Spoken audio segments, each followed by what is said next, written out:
Learn, speak, listen. Welcome to Emily's English Podcast. Welcome back, everyone, to another episode of Emily's English Podcast. It feels so good to sit here again in our studio with the lights softly glowing and the microphones ready for another long, deep, helpful conversation. And today, I'm really happy because one of our favorite guests is here again. Liam, thank you for coming back. Our listeners love you. Thank you, Emily. It's always great to be here. The studio almost feels like a second home now. And every time I walk in, you already have a fresh cup of coffee waiting. So really, how can I say no? Well, you know we're professionals here. A big podcast with big expectations needs big coffee. And honestly, after the week I had, I needed the coffee more than you. My cat woke me up at 4 a.m. yesterday just to stare at me. No reason, just judgment. Well, to be fair, your cat is probably the real host of this show. We just work for him. Please don't say that. He already has too much power. Anyway, before we jump in, for anyone new here, a quick reminder. Emily's English Podcast comes out every Sunday, Tuesday, and Thursday, 3 times a week to help you grow your English step by step with slow speaking, natural conversation, and real-life examples. And we've been doing this for years now. I still remember the first month when we had maybe 40 listeners, and now thousands join us every week. It's amazing. It really is. And today's episode might be one of our strongest ever. We prepared 10 powerful topics based on the messages you guys send us every single week. So let me tell you what we'll talk about today. And I promise, if you stay with us until the end, your English will feel clearer, stronger, more natural. Clearer. Part 1. How to stop forgetting English words. Part 2. How to stop sounding too formal in English. Part 3. The secret to understanding fast native English. Part 4. How to understand English movies and series. Part 5. How to practice English daily even if you're busy. Part 6. English phrasal verbs you will actually use. 15 of them. Part 7. Common English mistakes in pronunciation, grammar, and vocabulary. Why they happen and how to fix them. Part 8, pronunciation tricks to sound clear and confident, mastering R and L, TH, V, and F, and ending sounds. Part 9, more pronunciation tricks to help you sound natural and smooth. And Part 10, why translating in your head is slowing your English and how to stop doing it. That is a strong list, really strong. If someone listens to all this, they could honestly change the way they learn English. Exactly. So to everyone watching or listening, get comfortable. Take a deep breath, maybe grab a cup of tea or coffee, and stay with us because every part of today's episode will give you something practical, something real, something you can use immediately. Are you ready, Liam? Always ready. All right, then. Let's begin.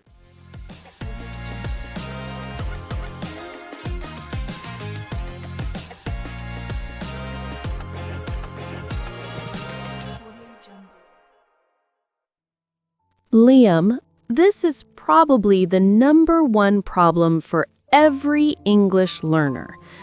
They learn a new word today, and tomorrow it disappears like smoke. Why does this happen? Why do we forget English words so fast? This is completely normal. The brain forgets new words because they are not connected to anything. A word without a connection is just noise. The brain says, "I don't need this," and deletes it. So the problem is not the memory, it's the connection. Exactly. To remember a word, the brain needs three things: a meaning, a feeling, and a context. If you add these three, the word stays. So how does a learner actually do that? Because people study lists, they repeat the words, but they still forget. That's because lists are dead. Words on a list have no life. To remember a word, you need to put it inside a small story or inside your own life. For example, instead of memorizing the word frustrated, you imagine a moment when you felt frustrated and connect the word to that emotion. That makes sense. So how can learners do this every day without spending hours? There is a simple method. It's called the 3x3 memory technique. 3 steps, 3 minutes. First, say the word out loud. Second, make a very short personal sentence with it. Third, repeat the sentence 3 times slowly. That's it. 3 minutes, and the word stays much longer. So if someone learns 10 words and does this for each one, they will remember most of them. Yes, because now the words belong to them. They're not just text on a page. They are part of their experience. Beautiful. All right, Liam, are you ready for the next topic? Always.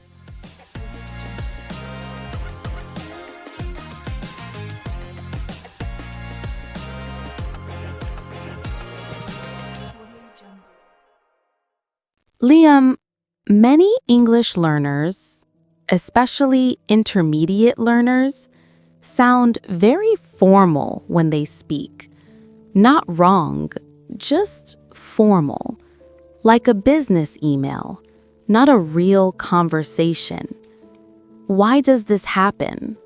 This happens because learners usually study from textbooks. Textbooks teach correct English, but not real English.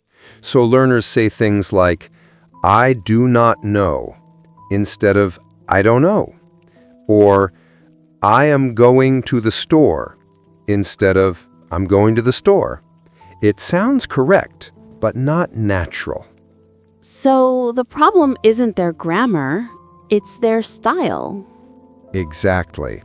Native speakers use contractions, softer expressions, and friendly tone.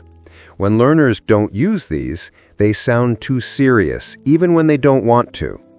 So how can someone start sounding more natural without sounding too casual? There is a simple method. It's called softening your English. You do it in 3 steps. First, use contractions like I'm, you're, he's, we're, they're. This immediately makes you sound natural. Second, use friendly expressions like yeah, sure, okay, really, maybe. Third, use rising and falling tone, not one straight tone. So it's not just the words, it's the music of English. Exactly. English has rhythm. If learners speak with only one tone, they sound formal or robotic. But small changes in tone make them sound warm and natural. Can you give an example of a sentence that sounds very formal and then make it natural? Of course. Here's the formal version. I do not think that this is a good idea. Now, the natural version. I don't think this is a good idea. Shorter, softer, more human. Yes, the second one sounds like something a friend would say, not a robot. Exactly. And learners can transform their English with small adjustments like this. Liam, one last question. If a learner wants to sound more natural today, right now, what is the first step? Start using contractions immediately. It is the fastest way to stop sounding too formal and start sounding real. Amazing advice. All right, let's move to the next topic.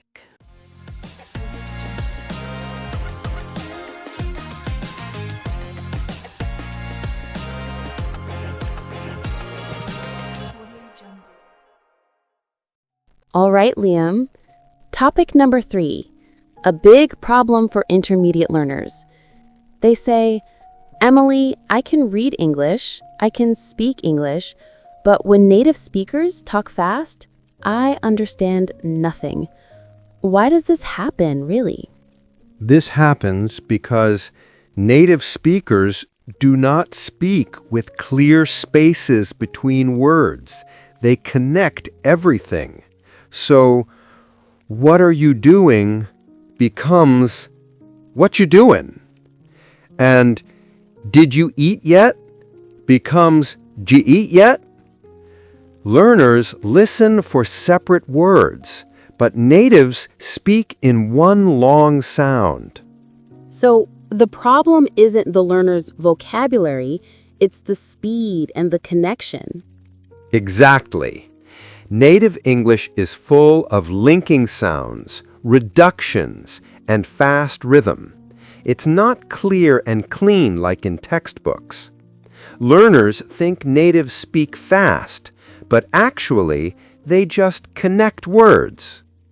So, Liam, how can learners train their ears to understand this connected English? There is one powerful method called micro-listening. You take 5 seconds of natural English. You listen again, and again, and again, until the sounds become clear. Not the meaning, the sounds.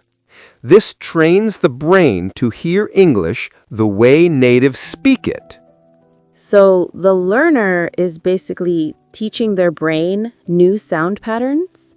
Exactly. English is not only grammar, it is a sound system. When learners get used to the sounds, understanding becomes easier even at native speed. Can you give an example of a phrase that sounds normal to natives but impossible for learners? Sure. Take this simple sentence. I want to go. Natives say, I want to go. 3 words become one sound. If learners expect, I want to go, they won't recognize, I want to go. And then they panic, thinking natives are speaking at the speed of light? Exactly. But once learners know these patterns, everything slows down. Before we continue, if you're watching this video and you want more lessons like this, make sure you like the video, subscribe to the channel, and tell us in the comments which part helps you the most. It really supports the podcast and helps more learners find us. Yes, your support really matters. All right, Liam, ready for the next topic? Let's continue.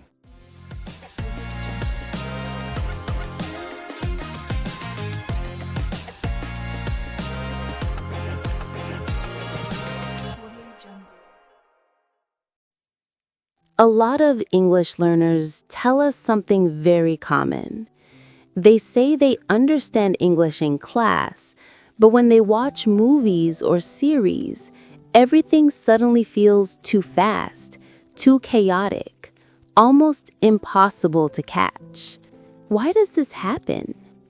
This happens because movies are created for native speakers, so the language is natural, emotional, fast, full of reductions, and not simplified for learners. It's completely normal to feel lost at first. Your brain needs time to get used to real English, not textbook English. So learners shouldn't feel bad if they miss a lot of words? Not at all. Even native speakers miss words sometimes. What matters is understanding the general meaning, the situation, the feeling. When learners stop trying to understand every single word, they relax, and understanding becomes easier. What about choosing movies or shows? Some learners jump right into fast action movies and then tell us they understand nothing. Beginning with simple shows is much better. Cartoons, light comedies, or series with slow dialogue help your ears adjust. It's like climbing stairs. You don't start at the top. You climb one step at a time.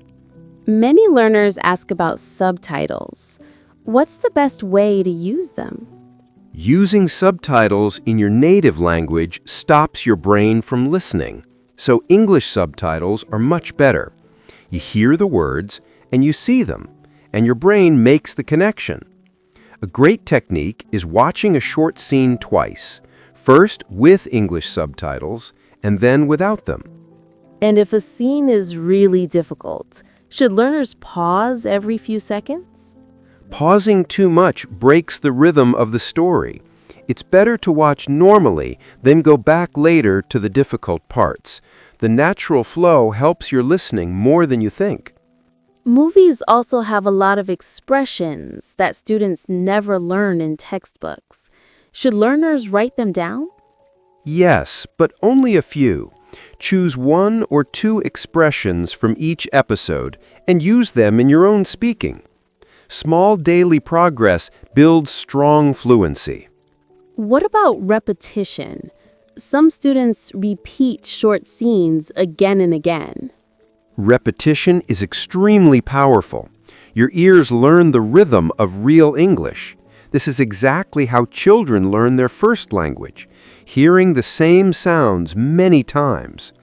So, understanding movies becomes easier over time, not instantly.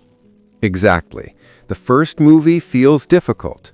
The second is a little better. And after 10 or 20 movies, you start predicting expressions, recognizing patterns, hearing faster speech more clearly. It's a slow growth, but a strong one. Thank you, Dr. Harris. These tips will really help our listeners enjoy movies without stress. And to everyone watching, take your time, choose the right shows, and let English become part of your daily life. We'll see you in the next part of Emily's English Podcast.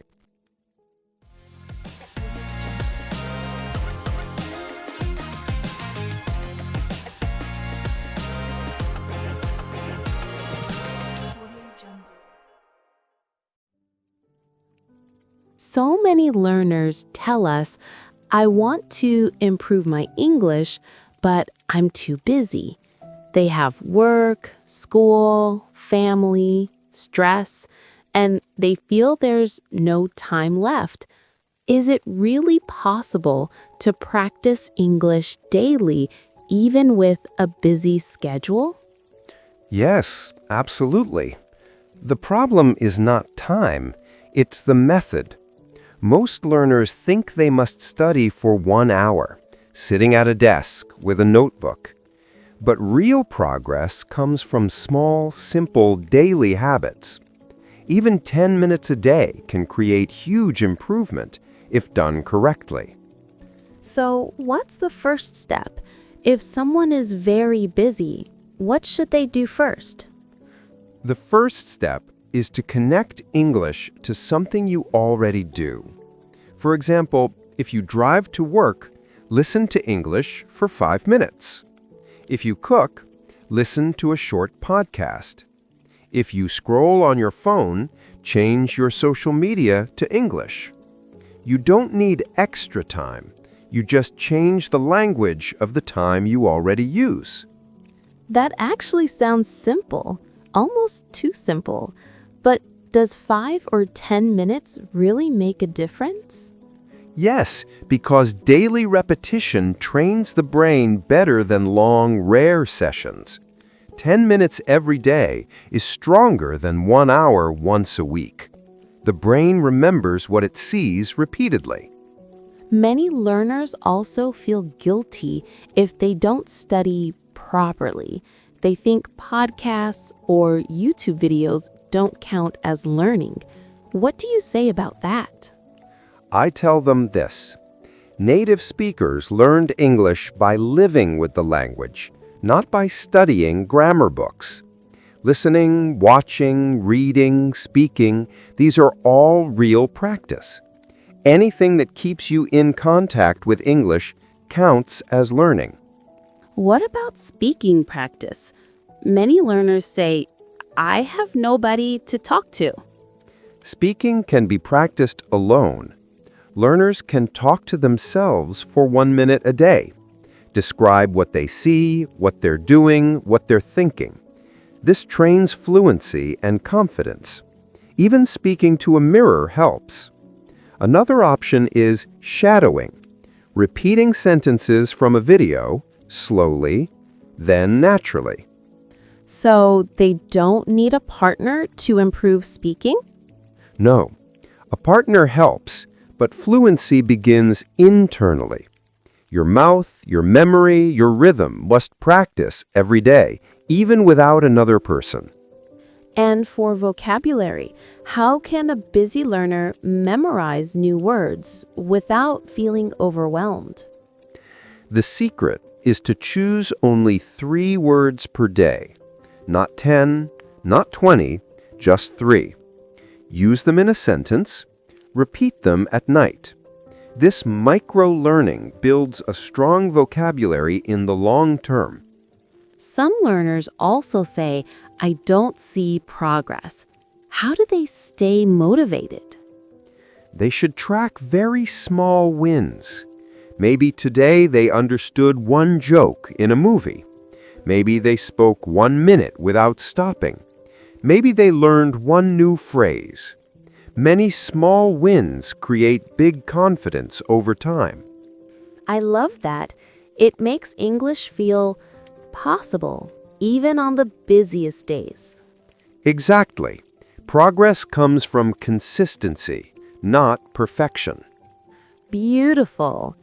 All right, Dr. Harris. So now let's move slowly and gently to the next topic.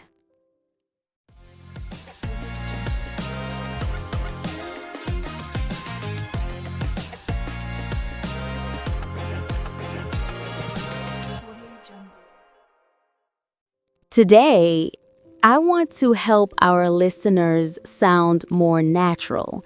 So let's talk about the most useful phrasal verbs. William, are you ready to teach them the real, everyday ones? Absolutely. Let's give them the phrasal verbs people actually use, not the strange textbook ones. Great. So let me start with a simple one. What does wake up mean? And how do we use it? Wake up is what you do in the morning when you stop sleeping. For example, I wake up at 7. Very simple, very useful. Perfect. Now, what about look for? Because our listeners hear it a lot. Yes, look for means you are searching for something. Like, I'm looking for my keys. We use it every day. Nice. Let's continue. Many people say turn on and turn off. What do those mean? These are extremely common. Turn on means activate something, like turn on the lights. And turn off is the opposite. Turn off your phone. Super, super useful. Okay, next one. I always hear pick up and put down. What do they mean? Pick up means you lift something from a surface, like pick up the book. And put down means you place it back. Put down your bag. easy and natural. Good. Now, people often hear sit down and stand up. Why are these important? Because they're basic everyday instructions.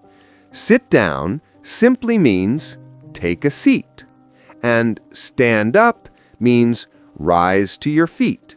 You'll hear them everywhere, in schools, in meetings, even at home. Great. Now, something I think learners hear a lot is come back. How do we use it? Come back means return. For example, I'll come back later. That's it. Very easy. Another one is go out. What does that mean? Go out is when you leave home to socialize. Like, we're going out tonight. It's a casual, friendly phrasal verb. And what about find out? I hear it in movies all the time. Find out means discover information. For example, I just found out the truth. You'll hear it everywhere in English. Great. Now, something emotional. Calm down. How do we use it?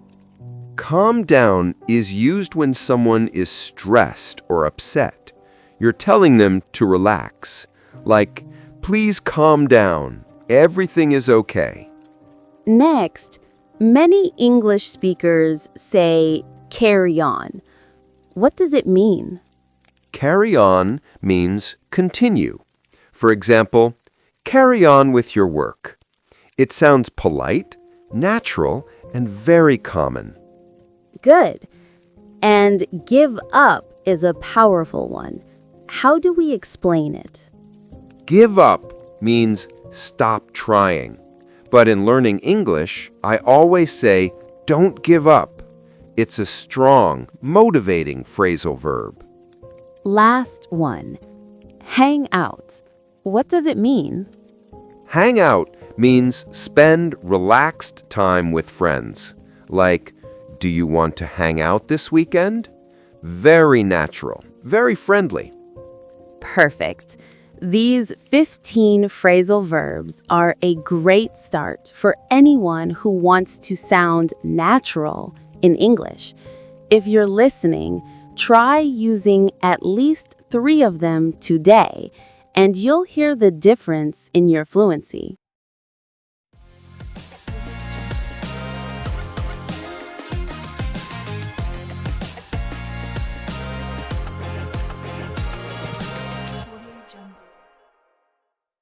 And now, I want to talk about something every learner faces: mistakes. Pronunciation mistakes, grammar mistakes, vocabulary mistakes. William, why do these mistakes happen so often? They happen because the brain is trying to translate instead of trying to think in English. When you translate, your native language interferes, and that makes pronunciation and grammar more difficult. It's completely normal, and every learner goes through this stage. So, let's start with pronunciation.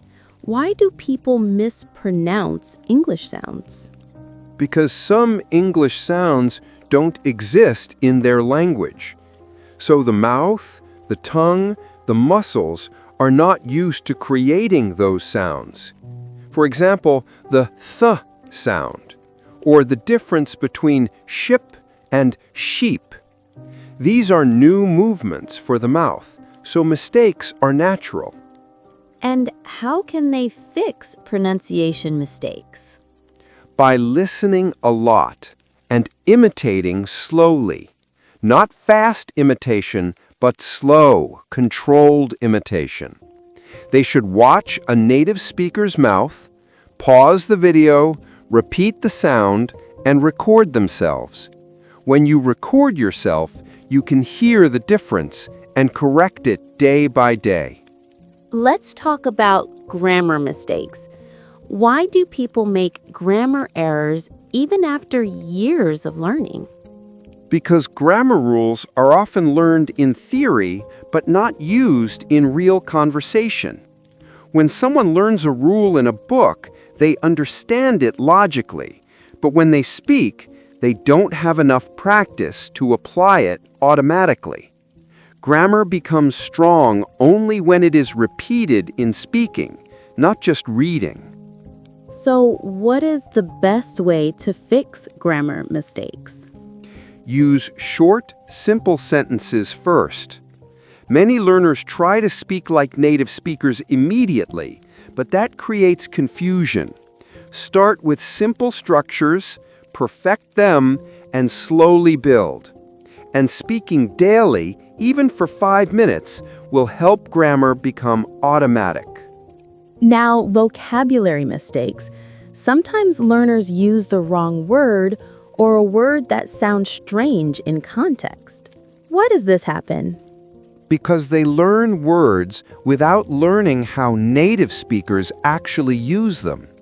A word may have the correct dictionary meaning, but its emotional tone or formality level might not fit the situation. For example, saying, "I am very angry," is correct, but in a friendly context, "I'm upset" sounds more natural. Understanding context is the key. And how can someone avoid vocabulary mistakes? By learning words inside phrases, not alone. For example, instead of learning issue, learn the phrase, "there is an issue with."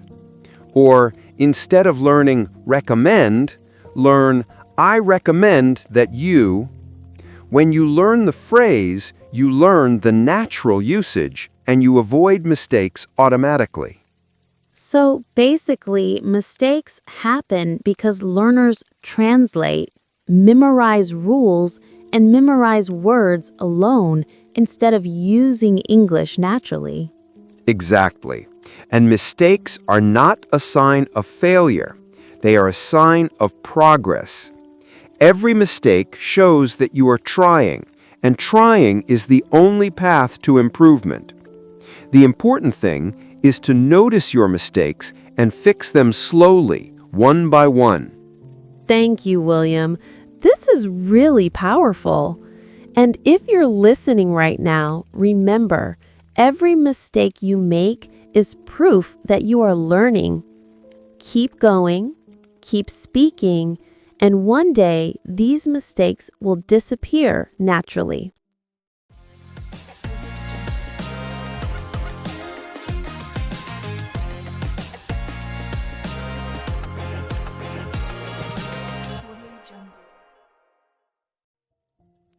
All right. This next topic is something every English learner asks. How can someone learn 10 new English words every single day without feeling stressed or tired or bored? Is that even possible? It's absolutely possible if you do it the right way. Most learners fail because they try to memorize words like a school exam. Just repetition, repetition, repetition.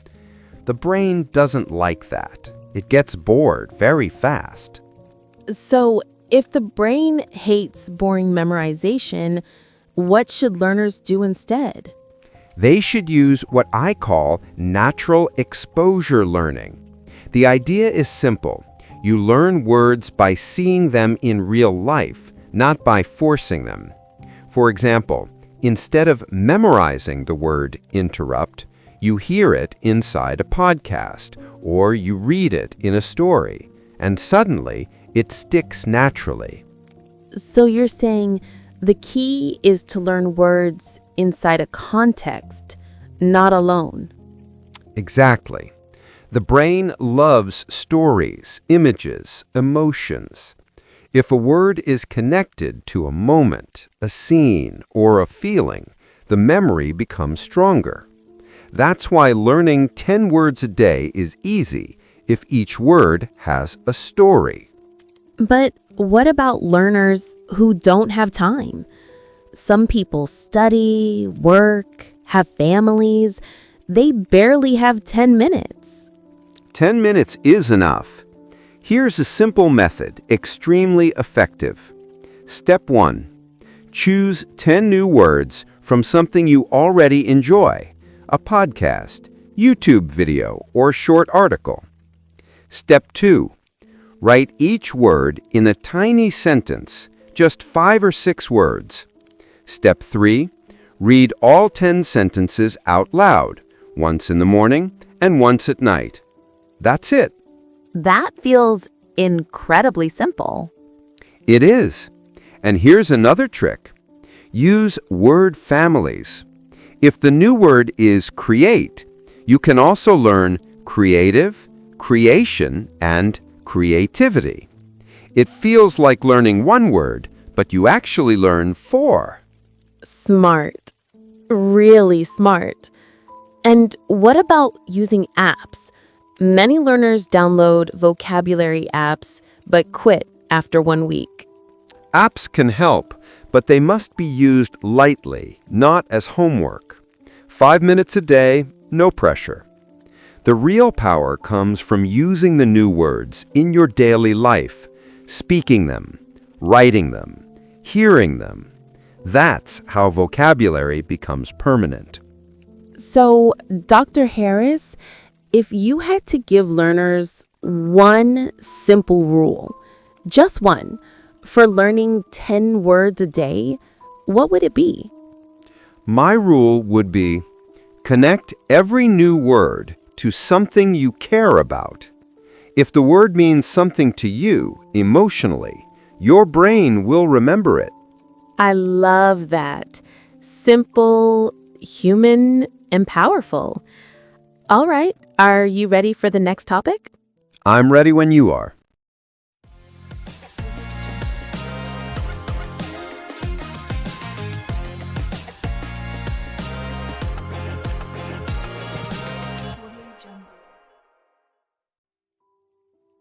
Pronunciation is one of the hardest challenges for English learners. Many of our listeners tell us, I know the words, but when I speak, the sounds don't feel natural. So today, let's fix that. Can you help us understand why English pronunciation feels so strange? Absolutely, Emily. English has several sounds that don't exist in many languages. So the mouth, the tongue, the lips, they all get confused. But the good news is, every sound can be trained with small, simple tricks. Let's start with the famous problem R and L. Many learners say they mix them or they feel heavy in the mouth. Why is that? The R sound in English is made deep in the mouth. The tongue does not touch the top. It curls slightly back like this, while the L sound touches the top of the mouth behind the teeth. So one is back and one is front. If learners train this difference slowly, the confusion disappears. So it's all about tongue position. Exactly. One simple exercise is la, la, la, then ra, ra, ra. Switching back and forth trains the brain very quickly. Okay, now the other big monster, the TH sound. People either say S or Z or T instead. Yes, because TH is unusual. The trick is simple. Put the tip of your tongue gently between your teeth and blow air softly. For the soft TH, like think, the sound is airy. For the strong TH, like this, the sound vibrates. If the tongue is not between the teeth, it's not TH. I love that. It feels strange at first, but once you get it, it becomes automatic.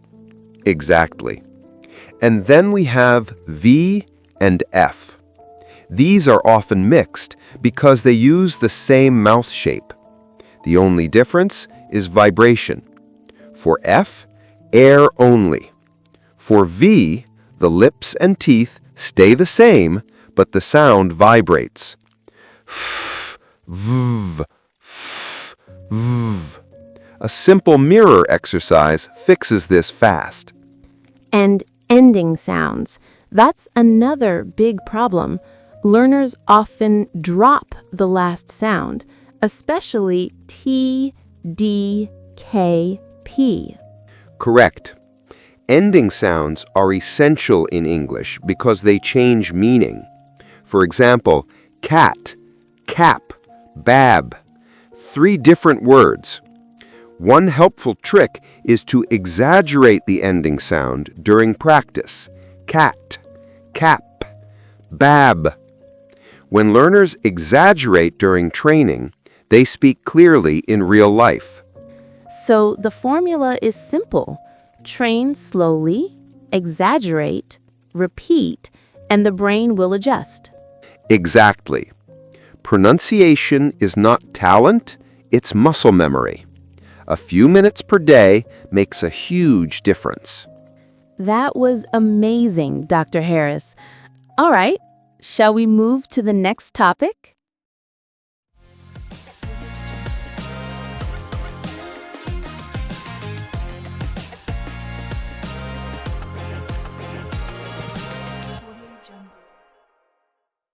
So today, I want to ask you something very important. Many English learners tell us they start strong, they feel excited, but after a few weeks or a few months, everything becomes harder. The motivation slowly fades away. Why is this happening? This happens because learning a language is a long journey, and motivation is not a straight line.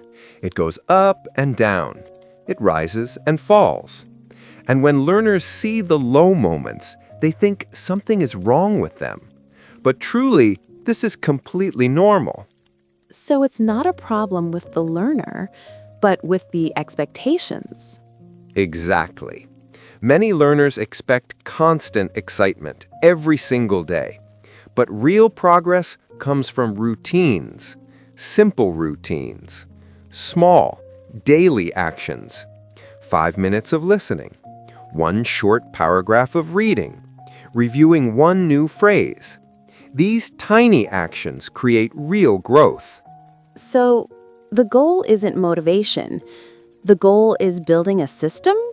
Yes, motivation is emotional, but systems are reliable. A good system survives even the bad days. And when learners return to English regularly, even slowly, they keep moving forward. A lot of learners also say they feel guilty when they miss a day. They think, I failed. Does that guilt make motivation worse? Oh yes, guilt destroys motivation. When you feel guilty, your brain becomes heavy. Instead, learners should be kind to themselves. Missing a day is normal. What matters is returning the next day, or even after a few days. Consistency is not perfection. Consistency is returning. And what about boredom? Sometimes learners say, English feels like a routine, nothing exciting anymore. That's because they study things they don't enjoy. The secret is emotional connection. Choose content you love, topics that inspire you, shows that make you curious. When English becomes part of your interests, motivation becomes natural. So motivation is habits and self-kindness and choosing things you love. Yes, and one more powerful idea. Celebrate small wins. If you understood 1 sentence today, that counts. If you remembered 1 new phrase, that counts. These tiny wins keep your heart open and your journey alive. That feels so real and so possible. Not stress, not pressure, just gentle, steady improvement. Exactly. Progress is slow, but steady. And if you keep going, you will surprise yourself. Thank you, truly, for all these insights today. I think many people listening needed to hear this because motivation is not magic. It's a relationship with yourself and with your habits. And every learner should remember you are not behind. You are not late. Your journey is unique, and you can continue at your own pace. Absolutely. And if you're listening right now, I want to tell you something important. Every small step you take matters. Every minute you listen, every phrase you learn, every effort you make builds your future English. Growth happens quietly, even when you don't feel it. And before we end today's episode, I want to invite you to join us on this journey. If you enjoyed this conversation, make sure to like the video, subscribe to Emily's English podcast, and tell us in the comments what keeps you motivated.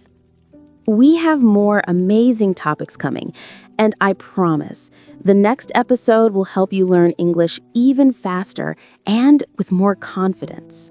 So stay with us, stay curious, and keep moving forward, step by step.